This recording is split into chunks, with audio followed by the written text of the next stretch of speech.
በአፍጠርን ተቸግራችኋል የምታውቋቸው የቅርብ የምትሏቸው ዘመዶቻችሁ ወይም ደግሞ ኤኒዋን ካጠገባችሁ ሸሽቷቸዋል? እንግዲያውስ ዛሬ ቤት ውስጥ የምታደርጉትን የአፍጠርን መከላከያ መንገድ ልንገራችሁ። የመጀመሪያው 5 ፍሬ ቅርንፉድ፣ ለብ ያለ ውሃ እንዲሁም ደግሞ ግማሽ የሻይ ማንኪያ ቤኪንግ ሶዳ። ቤኪንግ ሶዳ ስላችሁ በፍጹም ጥርሳችሁን ነጭ ለማድረግ ወይም ለሌላ ፐርፐዝ እንዳትጠቀሙት፣ ጥርሳችንን ይጎዳብናል። ይሄንን በለብ ባለ ውሃ ውስጥ በደንብ ሚክስ ካረጋችሁ በኋላ በአንድ ብርጭቆ ማለት ነው ኤቭሪዴይ በዚህ ጥርሳችሁን ብረሽ ካረጋችሁ በኋላ ተግሞጥመጡበትና እስኪ ያገኛችሁትን ለውጥ ኮሜንት ላይ ጻፉልኝ። ቴንክ ዩ ሶ ማች። መጥፎ የአፍ ጠረን ካስቸገራችሁ ይህንን ቪዲዮ እንዳታልፉት። በዓለማችን ላይ ከ25 እስከ 30% የሚደርሱ ሰዎች ማለትም በቁጥር 2.4 ቢሊዮን የሚሆኑ ሰዎች በመጥፎ አፍ ጠረን ይቸገራሉ። መጥፎ የአፍ ጠረን ከህፃናት ይልቅ አዋቂን የማጥቃት ባህሪ አለው። ከዛም በላይ ግን እድሜ በጨመረ ቁጥር እንደሚጨምር ጥናቶች ያሳያል። መጥፎ የአፍ ጠረን ብዙ ምክንያቶች ሊኖሩት ይችላሉ። ግን ችግሮችን ከማየታችን በፊት የአፋችንን ንጽህና በትክክል እየጠበቅን መሆኑን መረጋገጥ አለበት። ጥርሳችሁን በቀን 2 መቦረሻችሁን እርግጠኛ ሁኑ። ጠዋትና ማታ አትሊስት ለ2 ደቂቃ መቦረሽ እንዳለበት ወቁ። በምንበላበት ወቅት በጥርሶቻችን መካከል ሊጠቀጠቁ የሚችሉ ምግቦችን በክር ወይም በፍላስ ማውጣታችንን እርግጠኛ መሆን አለብን። ምላሳችን ላይ የሚጣበቁ ምግቦች ታንግ ስክሬፐር በመጠቀም ፈቅፍቀን ማጽዳት እንዳለብን እንዳንረሳ። ከዛም ባለፈ አፋችን ውስጥ ሊኖሩ የሚችሉ ባክቴሪያዎችን ልናጠፋበት የምንችለው በቀላሉ ቤታችን ውስጥ ልናገኛቸው የምንችላቸው ነገሮች አሉ።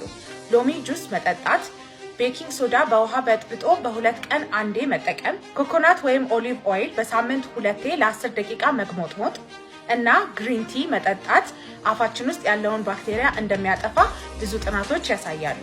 የአፋችሁን ንጽህና በትክክል የምትጠብቁ ሆናችሁ ግን የአፍ ጠረን እያስቸገራችሁ ከሆነ ሌሎችን ነገሮች ማሰብ መጀመር አለብን ማለት ነው። መጥፎ የአፍ ጠረንን የሚያመጡ በሽታዎች አሉ። ከነዚህም ጥቂቶቹ የጥርስ ወይም የድድ ኢንፌክሽን፣ ከዚህ ጋር በተያያዘ ከአፍ ጠረኑ ጋር የጥርስ ህመምና ማበጥ ሊያስከትል ይችላል። ሌላው የጉበት ህመም ነው። ከአፍ ጠረን ጋር በቀኝ በኩል የሆድ ህመም፣ ማቅለሽለሽና ማስታወክ፣ የአይንና የቆዳ ወደ ቢጫ መቀየር አንዳንድ ምልክቶቹ ናቸው። ሌላ አሲድ ሪፍሌክስ ነው። ጨጓራችን ውስጥ የሚመረቱ አሲዶች በግሳት መልክ ወደ አፋችን ሲመለሱ መጥፎ የአፍ ጠረን ሊፈጥሩ ይችላሉ።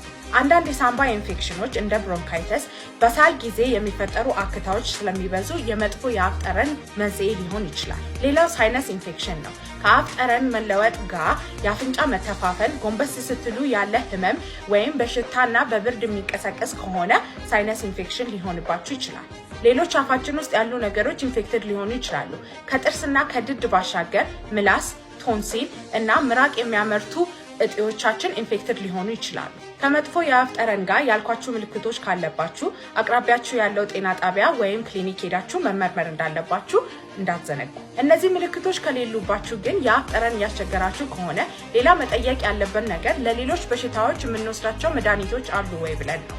የሚጥል በሽታ ኖሮባችሁ ለሱ መድኃኒት የምትወስዱ ከሆነ፣ አለርጂ ኖሮባችሁ አንቲሂስታሚንስ የምትወስዱ ከሆነ፣ ደም ግፊት ኖራችሁ የሽንት ማሽኛ መድኃኒቶች ወይም ላሴክስ እና ሃይድሮክሎሮታያዛይድ የሚባሉ መድኃኒቶችን የምትወስዱ ከሆነ፣ የስኳር በሽታ ኖሮባችሁ ሜትፎርሚን የምትወስዱ ከሆነ ወይም ጉንፋን ወይም የሆነ ኢንፌክሽን ይዟችሁ አሞክሳስሊን እየወሰዳችሁ ከሆነ እነዚህ መድኃኒቶች የመጥፎ አፍ ጠረን የመፍጠር ቻንስ አላቸው።